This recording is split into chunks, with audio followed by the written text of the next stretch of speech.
kulilo he mo'i mama o he atamai he angama he nipe ko aho e ke katoanga I ka koe ngā wha mama whataha fuesia pe e tamai ono ngā kotoai a family api ho o tupu hengi pe kau fie mali e helela o e aho kuo ikai ke iongo ho o ngau e I he uha puhengia I he la koe pua oho o wha ko hoko whakanonga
longa.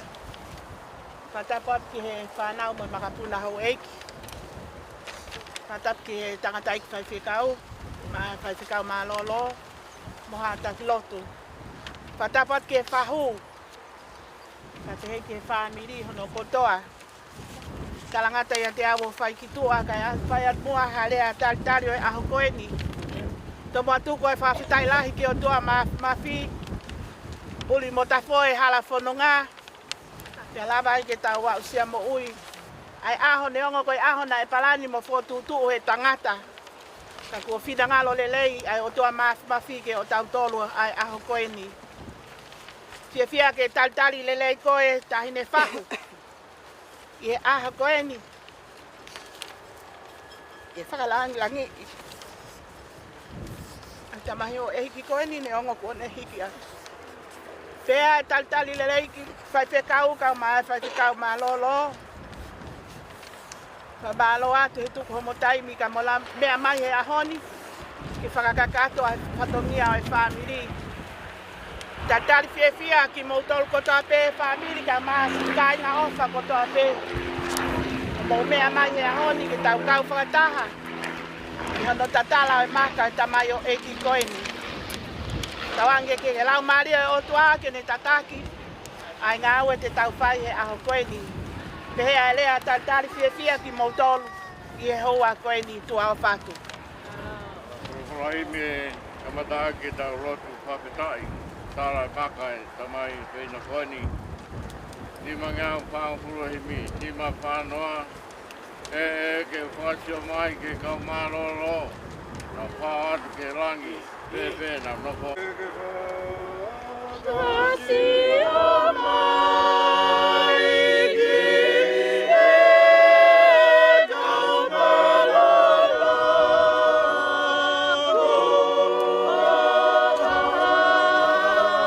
Luki he la ki pe e fefe e nau no. Nau whiawhia, whanonga e nau rau. E noko rangi ia, alopi o iau.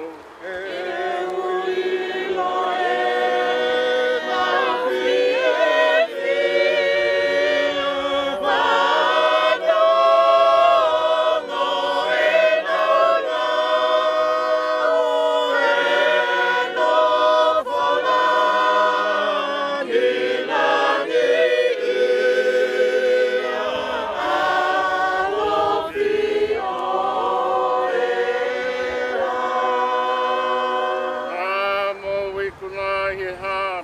tari mai, koe tata ne ta whea, koe iwi o rami. Au i kona i e hawe ana tari mai koe tata ane ka whea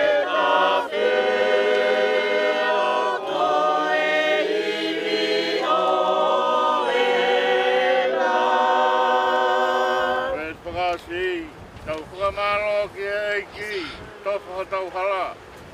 Kowe u mamahini ke mawa e puranga. Whakamaro ki eiki e tofu ha tau hala.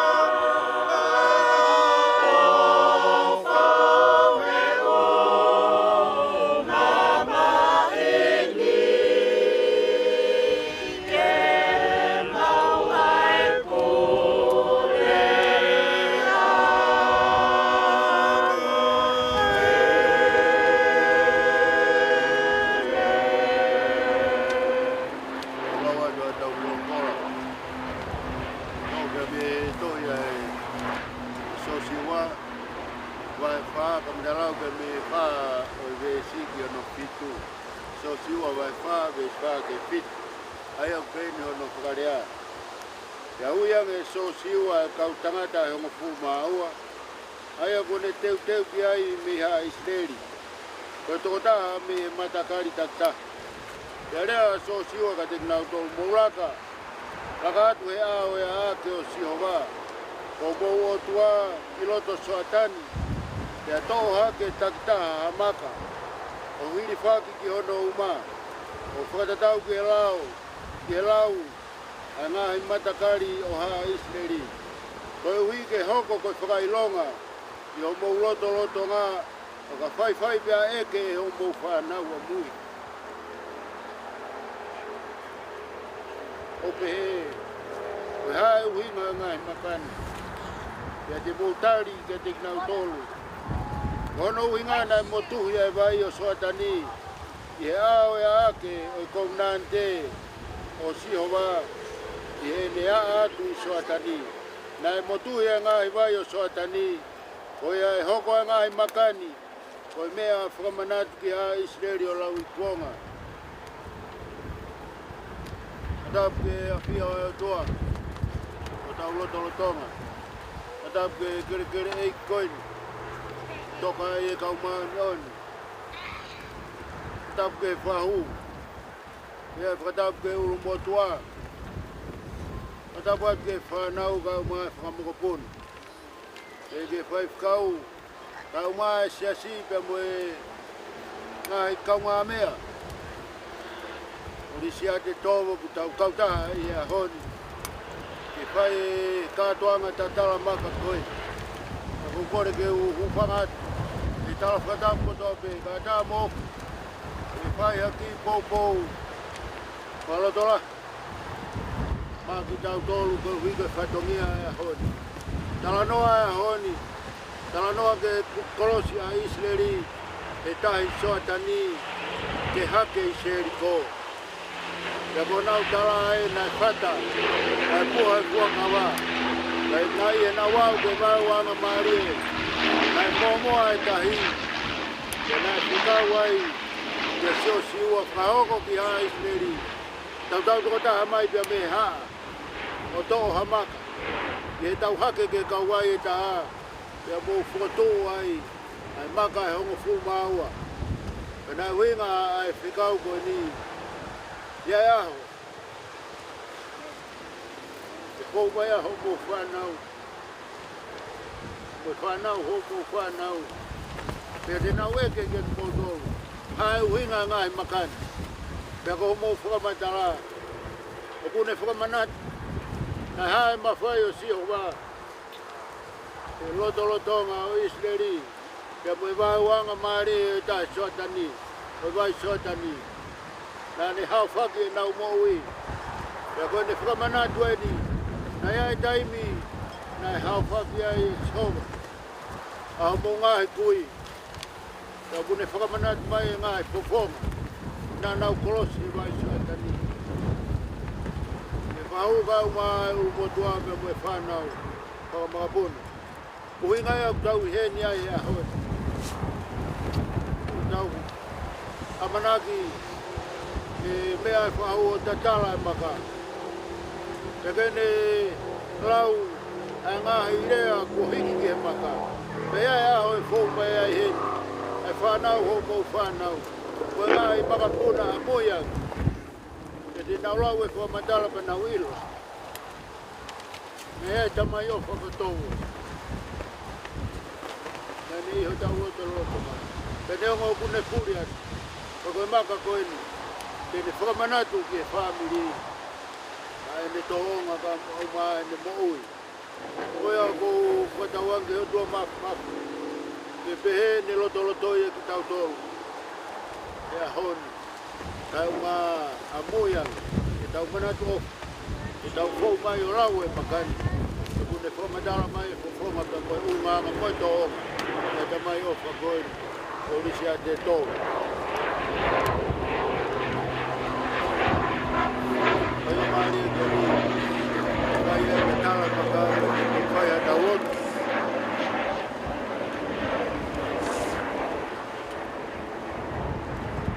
Tala pe maka e whahu. E iria te ne lau ate ngā iria he maka baska kwa tō pai a tau lopu.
tole sami. O tau ia sio. Hini mama ko ni ka ni ke sio. Ka fo ka lo si pe. Ka fo. Ka ni o ka me he. Ka lo. Daniela, hi sa ko. Salai sa wa ta mai na na. Kai ho. Sunset ya ka pito. Ina lucky na mama.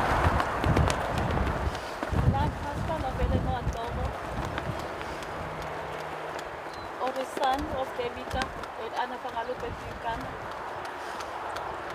Beneath this stone, rest of devoted husband, a loving father, an amazing grandpa, and a faithful servant of God.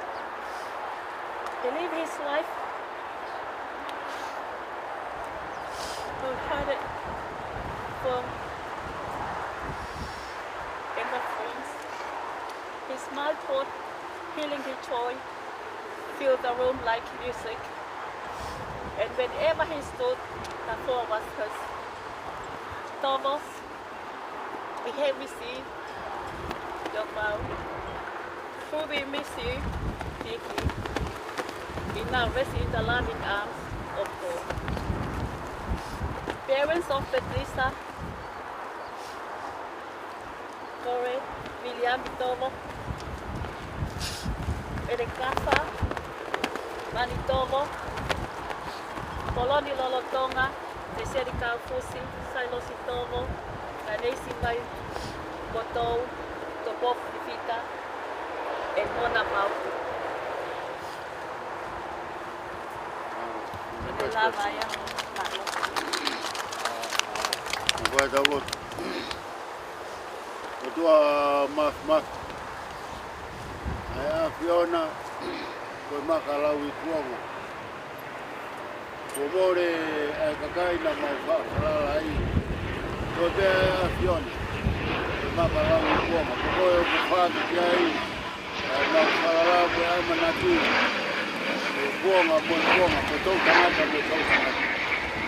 Ahoni mau heni fati kuwa heni ai fahuka mau botua bege fa nau me fa maka pun pai fkau ka ma kainga ko tope mau kauta te malari ai tatala maka ko maka fakamanatu Lisiate Tovo ni fakamanatu ke te mau dol ka ma a mau hako amuyan nai heni a Fiona o ke whaki mai a mea ofa koe. E ta mai ofa ko Lisiate Tovo. Nane hoko, koe huspani tika ere noa. Ka pehe koe ta mai whoke whanau hono kotoa. Kai umaa koe kui. Ka ko mau kau ngā whio. Ke nane kau he mo uini. Ke nane kau he fia mo ki mautolu. Nane kau he mamahi. Nane kau he fua whatongia. Koe ngā mea kotoa pe. O hau ke ngā tāngā o ene mo ui. Ke ko ai e makani ke ni whakamanatu mau ke mau tolu. Ai whakonga pe mo nganga e tamai koe. Ei koe mau lo tō tāpua ki mai. Ai maka kua mau tatala i hea hoi. Ka ke ni whamai o ke lotoi. Ke whanau, whahu ka umai umotua mo whakamaka puna. Ke tuku ke neonga kua puri atu. Ai whafonga o e tamai ofa koeni. Kai ngalo ia e mau moui, moi mau manatu. Mau whakalau rotoa e ni mtoonga pe mono unga. Tāpuak mai ki mau tolu kotoa pe. Ko mau kautaa ia honi. Ke whai hono whakamanatua mo mau manatu ofu. Ke whakonga e tamai koe. E ki whakakoloa mai a ki mau tolu. Ke tau whakamanatu mau ke te ki mau tolu. Ai makani kau mau ngai hapo amu. Ngona roto mau faiba mau fuaka te mau moi. Ke tataki mo ke mea ngau e ki mau tolu he ko ini kau mai ka ha. Rot mo kore ngai mea ni wa pio alo ko Jesus Christ. Ka ko mau fa mo u. Amen. Ibe frausia ki tau kutungia e tuani. Wanga mata imi. Wano toha. Tau oa ki kikari tau whakamanatua. tau kao me kovi au e opa au tua. Ouau Maka na tau mi ia. Ki tau toe fuakawa, ki tau toe tukupa.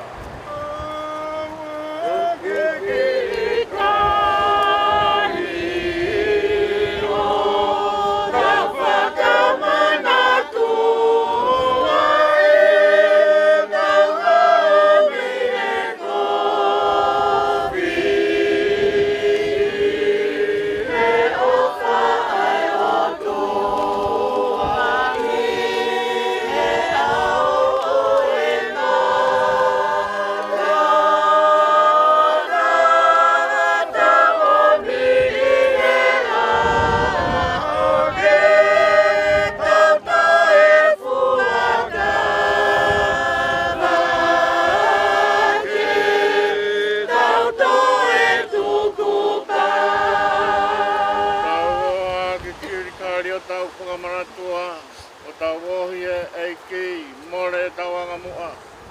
E nei whakamore more hia e tau tāwau.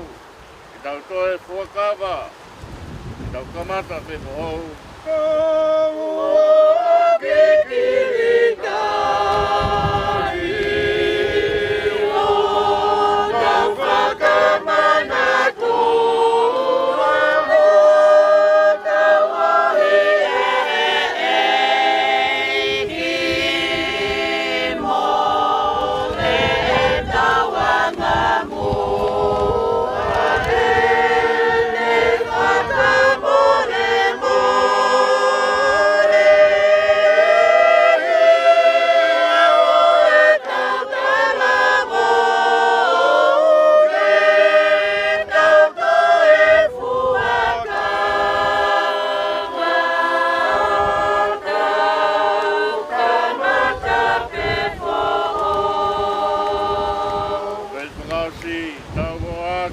Kiri o tau Fakamanatu ki e tau fuakawa, ki tau tauhi ai o tua. O tau tui bea si su, tau toe kaha, ki tau toe fuakawa, ki tau toe tukupa.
Koe kresu tau e ki ko sisu Christ.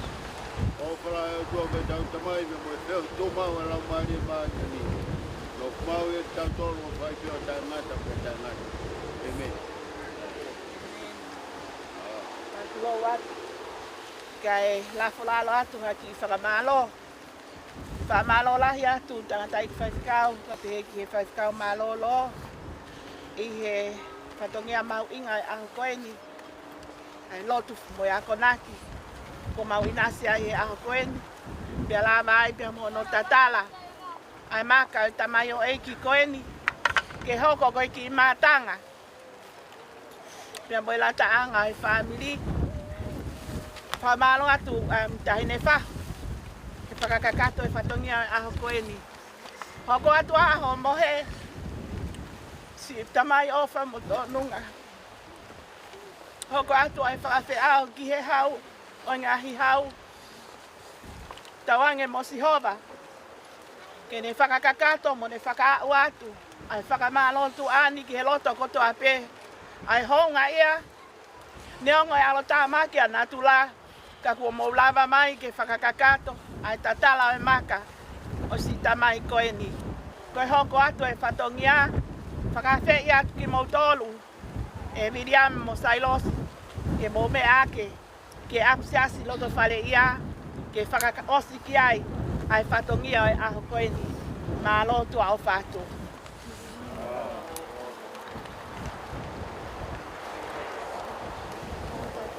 Kau ayat dah. Moga ai tā. Sini tak main.